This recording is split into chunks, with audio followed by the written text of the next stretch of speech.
in the land. So what is he saying? He's starting to crack a little bit. He's saying, yeah, go ahead, do your religion, but don't go too far. How many of you have ever heard that before? Oh, I think she's gone a little too far. Do your religion, have your prayers, sure, sing your songs, dance a little bit if you want, but just don't go too far. And then he says, Moses said, well, Moses understands what kind of sacrifice they're going to have to do. You know what it is? It's the Egyptian gods. And so he says, it would not be right to do so. For we shall sacrifice to the Lord our God offerings abominable to the Egyptians. We're going to offer things that will be abominable to the Egyptians at this point. So Pharaoh is saying, you can go, but just don't go too far. And this is what the world is saying to us. Then the plagues resume. The fifth plague on the cattle, Opis, the god Opis, which would be one that they would be plagued with for a long, long time in the future, even when they go into the promised land. This is the bull god, and they just have a hard time shaking this one. Remember the golden calf later on, and in Israel we'll see it a couple of times pop up. Opis. The sixth one, boils, Sekhmet, Sekhmet, boils. The seventh, hail, the god of Seb, Seb. And the eighth, locusts, Serapis, Serapis. And the ninth, the one before the big one, is darkness. They worship the god of the sun, Ra, Re. And Re. And this was where the whole earth became dark. The skies became darkened. And so God strategically hits these major gods and demonstrates to Israel, I am the only true God. I am the only true God. And then comes the 10th plague.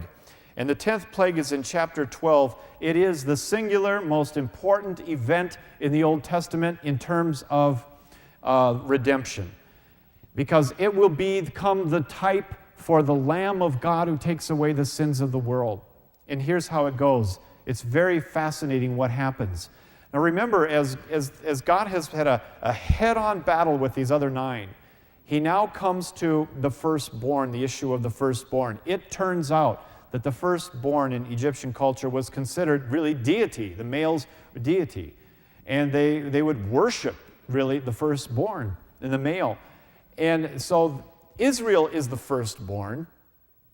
And now God is going to say something to the Egyptians, and that is, you did not let my firstborn go free, therefore. And then he tells Israel to prepare for the Passover.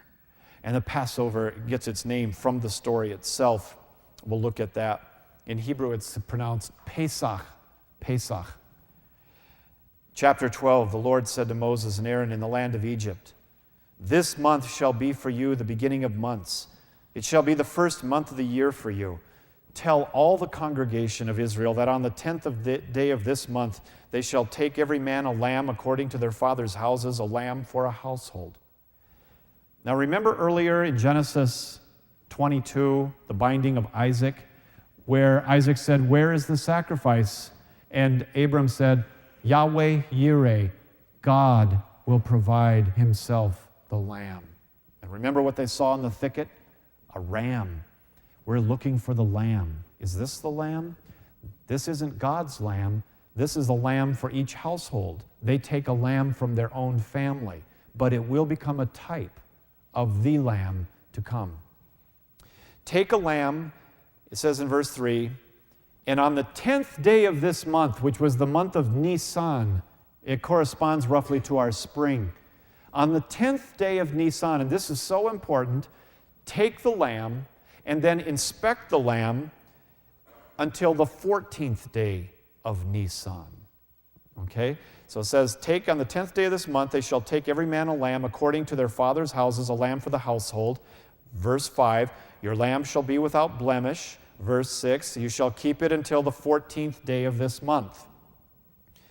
And so they are inspecting from the 10th until the 14th to see if there's any blemishes. And then on the 14th it says, at twilight, which is